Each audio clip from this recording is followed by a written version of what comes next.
She told me that they had sex. She told me how many times they had sex. She told me it was just sex. I kinda like you.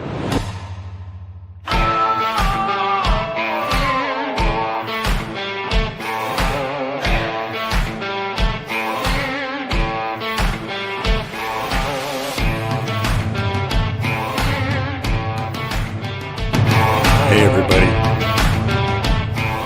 Stephen Bastian here with The Relationship Life, episode 12. It's over. What do I do now? It's a question we all ask ourselves when relationships end. When things end, you're left with a feeling of loss, confusion, sadness, whole myriad of feelings. Now, I know on my show I come off with a little bit of optimism, a lot of optimism. And I seem idealistic, that this is the way it should be. But the reality is, things don't always play out the way you'd hoped. Things don't always go the way you planned. Your hopes and dreams of what you think a relationship's going to be in the beginning may not necessarily pan out, and you're left with nothing, with loss.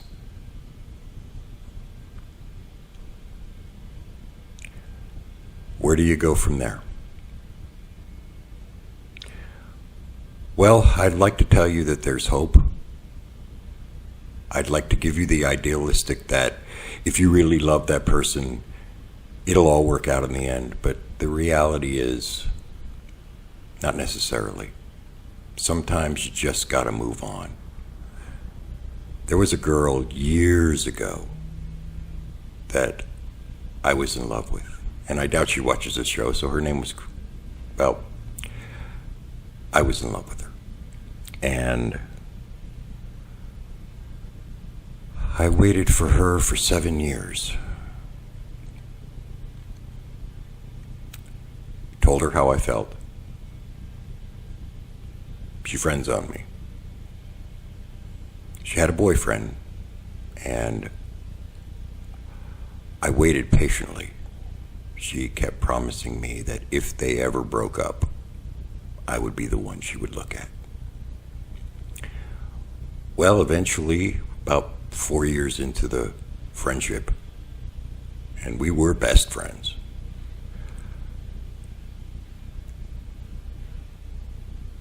she broke up with him. She called me one day and she said, "We're done." I broke up. He moved out. We're done. My first reaction as her best friend was, "Are you okay?" And she was like, "Yes and no." She goes, "Can I see you for coffee?" We went and had coffee. Needless to say, I was giddy as a schoolgirl. I thought, oh my God, my dreams are coming true. Everything I ever wanted is now coming true. I'm going to get to have her. She's done with him. I'm going to have to wait a little bit, I know. She's going to have to get through these feelings and process everything, and you know, she's probably going to stay single for a while. At least that's what I thought. Met her for coffee, and I'm trying so hard to contain my jubilation, my excitement. And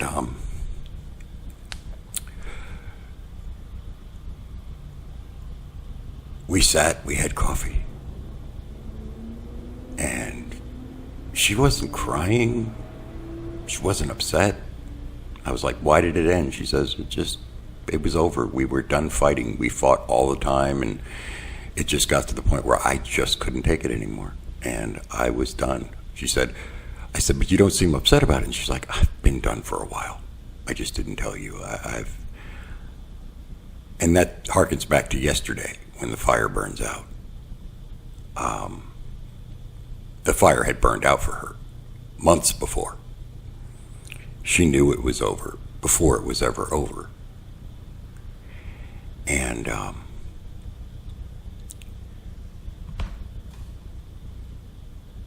like I said, I asked her, I said, you don't seem very upset about it. And she's like, I processed this a long time ago. I'm good. Like, I was over it a while ago. And I was like, okay, that's good. You're not having to deal with a devastating loss. She's like, screw him. Well, she said it in more colorful terms, but you get the point.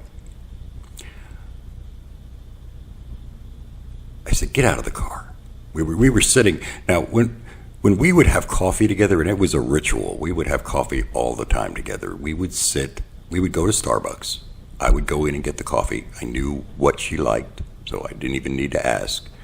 Bought the coffee, came back out, and we would get in her car, and we would just sit in the car, and we would watch people go by.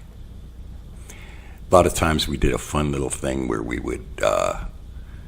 I would pretend to be the guy, and she would pretend to be the girl, and we would do the dialogue of what we thought they might be saying. Like the guy would be walking by with a girl, and I would say, so baby, when am I going to get to hit that?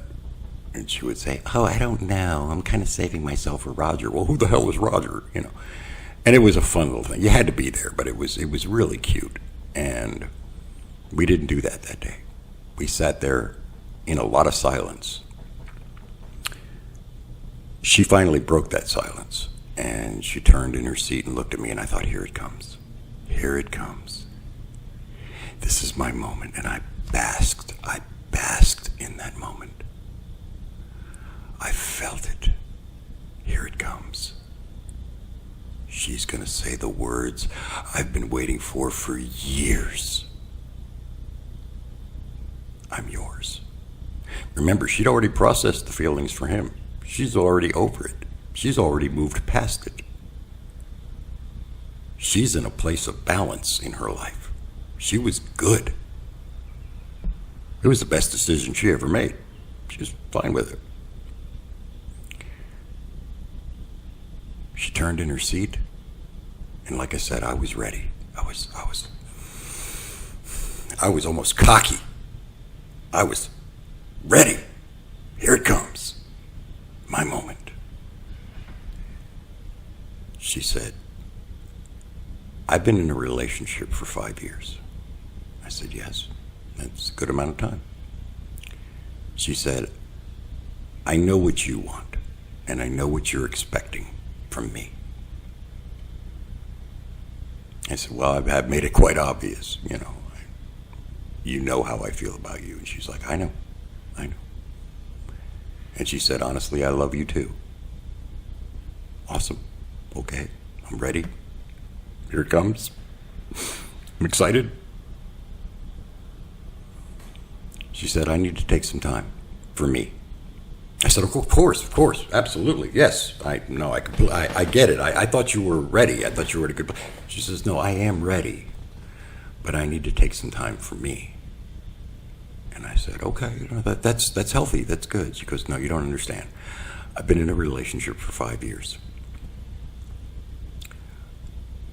I love you, Stephen. Okay, I'm not in love with you yet, but I do love you. You're my best friend.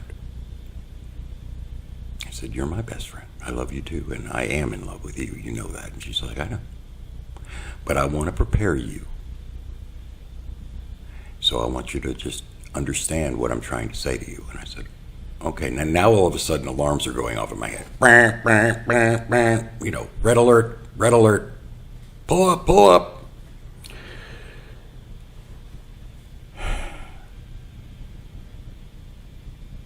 I wasn't prepared for the next thing she said out of her mouth. Rationally, I understood what she was saying. Emotionally, it caved me in. And what she said was, I need some time for me. I've been in a relationship for 5 years. I want to play the field. I want to date other people. I want to see what happens. I want to see what's out there. And we'll see what happens with me and you when that time comes. But right now, I'm not ready to jump from one relationship to another. Rationally, I got it. Intellectually, I got it. I get it. I get what you're saying. Emotionally, I was crushed.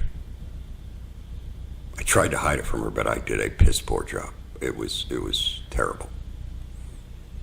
She knew. And she expected it.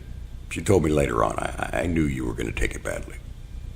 But I got to do what I got to do.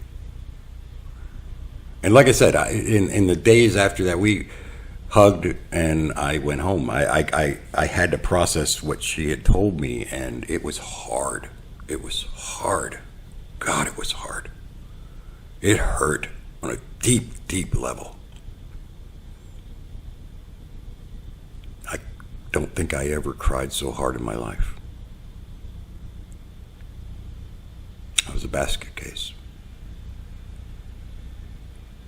But I pulled myself together, and I rationalized it out, and I thought it out, and I realized that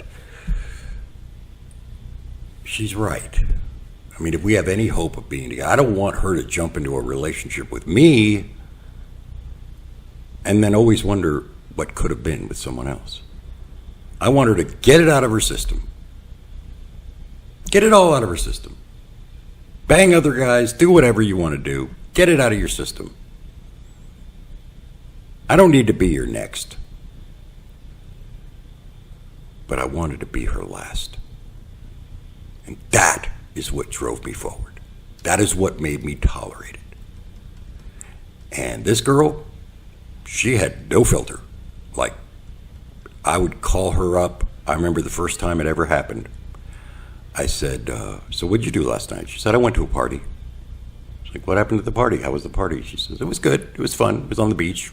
We had a bonfire. It was great. I was like, that's cool. I'm glad you got out with your friends. She said, yeah, we started playing Spin the Bottle. I was like, really? She was like, yeah. And she goes, I spun the bottle, and it kept getting more and more intense. We kept getting more and more drunk. I was like, okay. And she said, and I ended up having sex with Kenny. I knew Kenny. Kenny was a scumbag. He was just awful. Physically, emotionally, mentally, the guy was awful. He was total pig. And I was like, wow, you could do better than Kenny. And she was like, I know, but I was drunk. I was like, okay. And she proceeds to go into graphic detail. Like, she wasn't that drunk because she remembered every sordid detail. And I mean, she told me, she gave me literally a blow-by-blow account. Which sickened me. But I didn't show her that. I was like, cool, awesome, great, good for you, you got yours. It was a defense mechanism. It was a way of coping with that pain. But I thought, okay, this is a one and done. It's not going to happen again. Well, that's what I thought. Not even a week later. What'd you do last night? Oh, me and Kenny hooked up again. This time sober. Why Kenny? Like, I know I'm hotter than Kenny. I know I'm a better person than... Why Kenny, of all people? She said, I don't know, something about him. He was a player. He knew how to play the game. He knew how to play on her insecurities, and he got what he wanted. There are guys out there that are like that.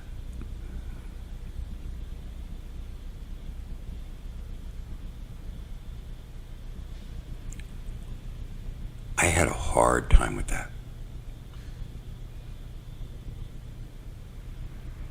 I told myself, maybe this is done. Maybe this isn't going to go anywhere. But then I reminded myself, no, stay the course. She will be yours one day. You will be with her. You love her. She's got to get this out of her system.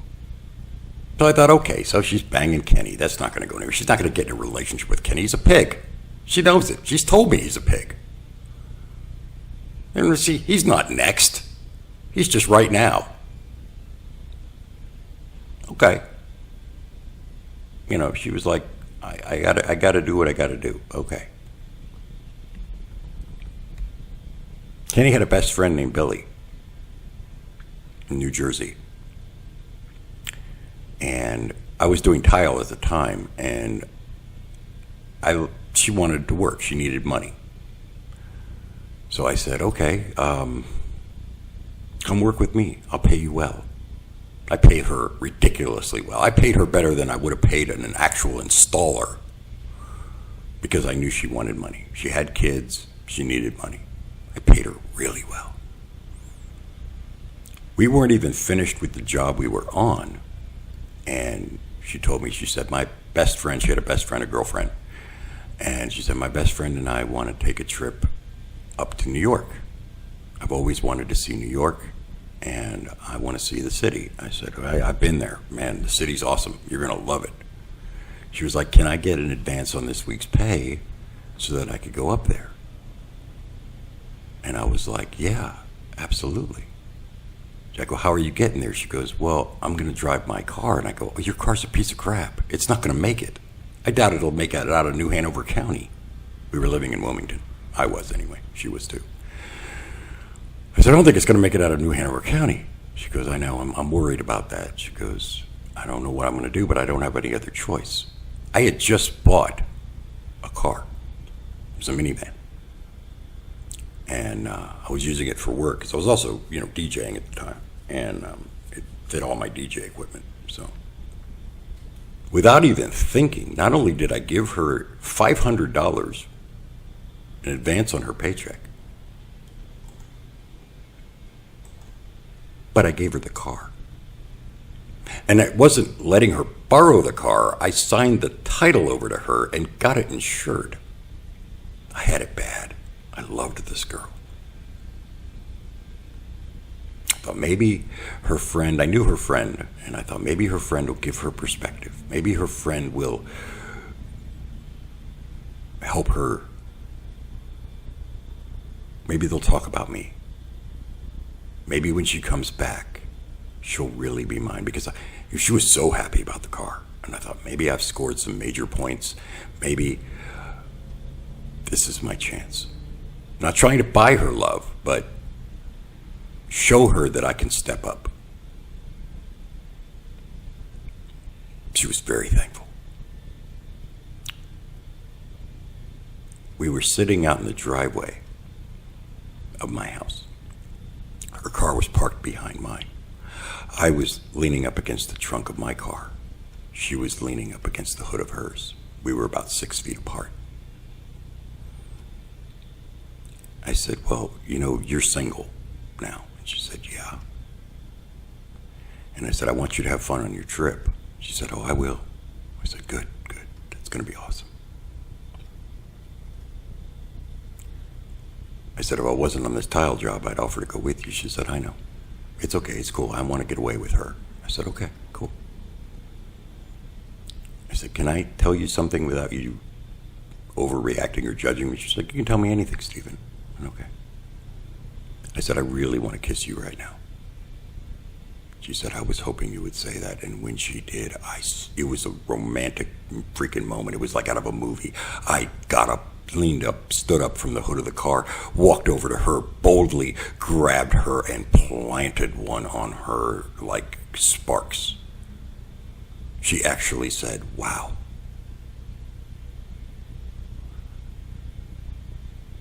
She got in the car and she left. And on the way home, I called her and I said, was that good? Did I do okay? I was kind of like, fishing for a compliment. She was like, oh my God. She goes, I had to leave. Because if I didn't leave, I was going to go inside with you. And I had to leave. Because I don't want it like that. And I said, I don't want it like that either. I don't want it to be cheap. I don't want it to be, I want it to mean something when we finally make love. And she was like, I know. I'm right there with you. She goes, thank you. And I said, I got you, girl. And she left for her trip. Well, I didn't hear from her for 3 days, and I was worried. She wasn't answering my texts. She wasn't answering my calls.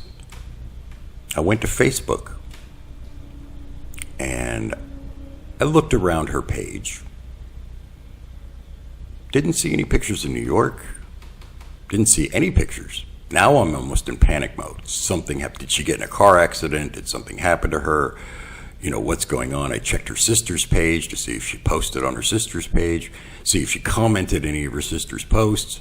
I checked her friends, and there was one friend, Billy, one I told you about a moment ago, Kenny's friend in New Jersey.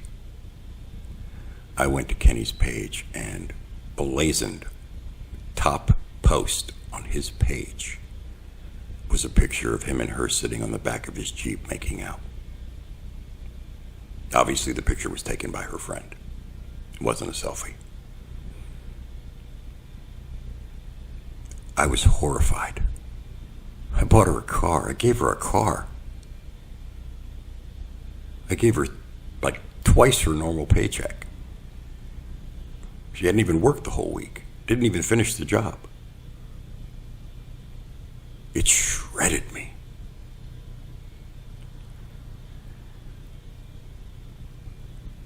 I didn't know what to do. She was my best friend. She was the one I would turn to in times of trouble and pain, and I couldn't turn to her. I couldn't even talk to her. She wasn't answering my texts or nothing. Finally, she texted me about 2 days later. She said, "Hey, I'm having fun up here. We're in New York." She sent me a picture, and they were in New York. Billy had taken them to New York. And I said, "Uh-huh. Are you having fun?" She said, "Oh, yeah, I'm having a blast." I said, "I'm sure you are." Listen, I went to Billy's page, and of course, she flipped it on me at that point. How dare you go to Billy's page? How dare you look at Billy's page? That picture was taken down almost immediately. She got on Billy as soon as we hung up, but she was livid. What are you checking up on me? No, I was worried about you. You weren't answering my text. I didn't have a signal. Okay, in New Jersey, you had Verizon. Of course you had a signal. But I told you about little lies. I didn't call her on it, though. I said, "Oh, okay, well, that makes sense." And I said, "We need to talk when you get back." She said, "Yeah, we do." And she came back, and we talked on the phone. I didn't want to see her. I did not want to see her at all. And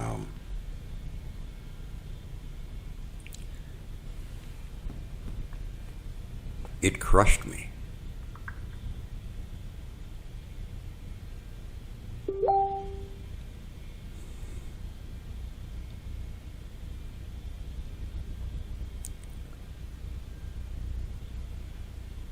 She told me that they had sex.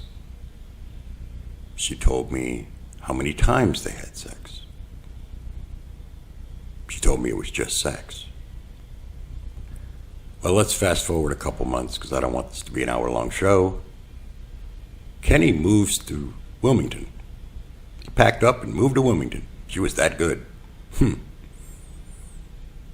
Now they're seeing each other, but they're not dating. She kept telling me, "We're not in a relationship. I'm still single. I'm still playing the field. I'm doing my thing." Okay.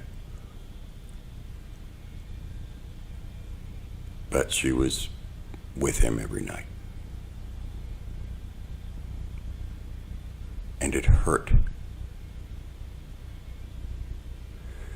But I got through it.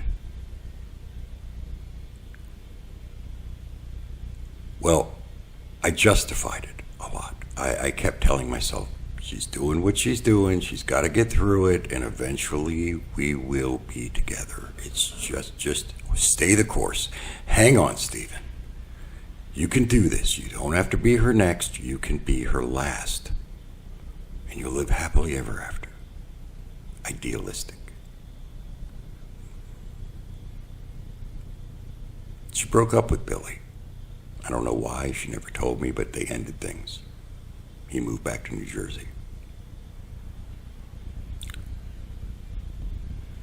I was happy about it, of course. I was like, okay, maybe now she got it out of her system. Maybe now it's my time. And she hooked up with this guy named Kyle. I had to go through it again and again and again. And this went on for a year. At the end of the year, she ended up telling me, look, I met somebody and we had deep feelings for each other. It started off as just sex, but I really like this guy. Now I'm like, holy shit. Really? I waited a year and went through all this pain, and now you're telling me you met somebody else and you have feelings? Like, what do you mean feelings? Told me I'm moving to Tennessee with him and we're going to be together. And I went, what? You're moving to Tennessee? And I lost it. Knee-jerk reaction, like Will Smith the other day. Knee-jerk reaction. I lost my cool, man.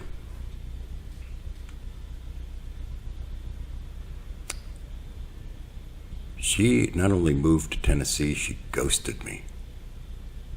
7 years of friendship. Gone. Gone. In a heartbeat. She deleted and blocked me from Facebook. Wouldn't answer any of my text messages. I have on my phone, well, I did on my old phone, the last text message I ever sent her. Why aren't you talking to me? Question mark. She never answered that question. Never heard from her again. I don't think I showered for a month. And I shower every day, sometimes twice a day. I was a wreck. I was done.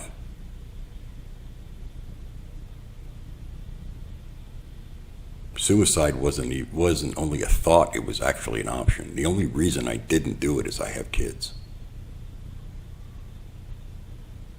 And I thought about what it would do to my mom. So they saved my life. But I was done. I was devastated. I'm never going to find anybody else. Well, I did, eventually. And I moved on. And the pain got less and less over time. They say time heals all wounds. It does. Do I miss her now? No. There was a time when I couldn't go an hour without thinking about her. There was a time that going a day without thinking about her was impossible. Now I don't think about her at all, unless I'm talking about her or referencing the story. But there's no feeling there. I'm done. I'm emotionally done. Now, has it caused side effects? Yes. It's hard for me to trust when someone says, we'll see what happens. We'll see where it goes. I can't make you any promises. I don't want you to have any expectations. These are all echoes of my past, and they trigger like doubt and feelings, and sometimes it does affect me, and I try to contain it as much as possible. I realize that that person is not this person, and you have to do that. You have to be able to look at it objectively and say, this person's not that person.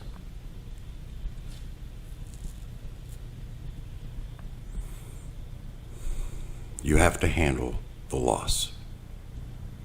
You have to process it, and you have to move on. I am moving on. I have moved on. And it's over. It is completely over.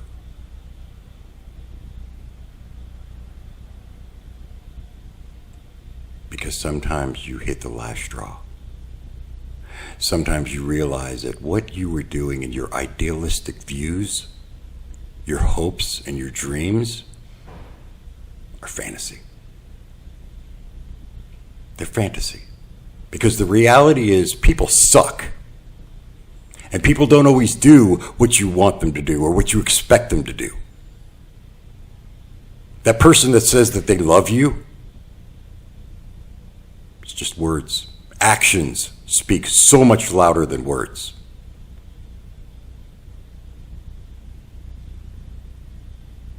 So I'm done.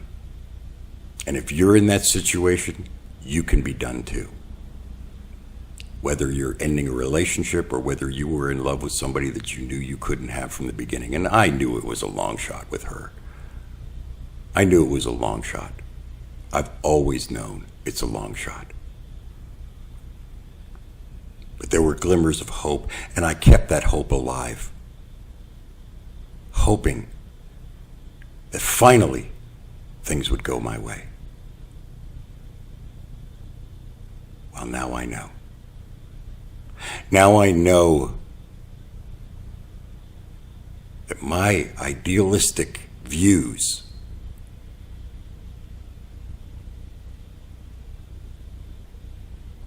are just my own. I hope you like this show. My viewership is not what I hoped it would be by now, but I'm going to keep doing them because I usually don't give up. Sometimes you have to, and that's my point. I'm not going to give up on you guys, but I know when to give up.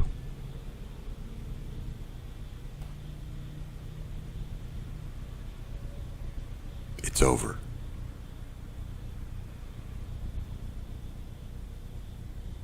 Process the loss and move on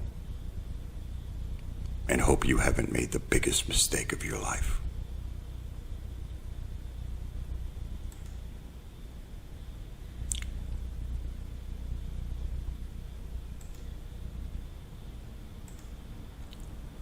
I'm Stephen Bastian.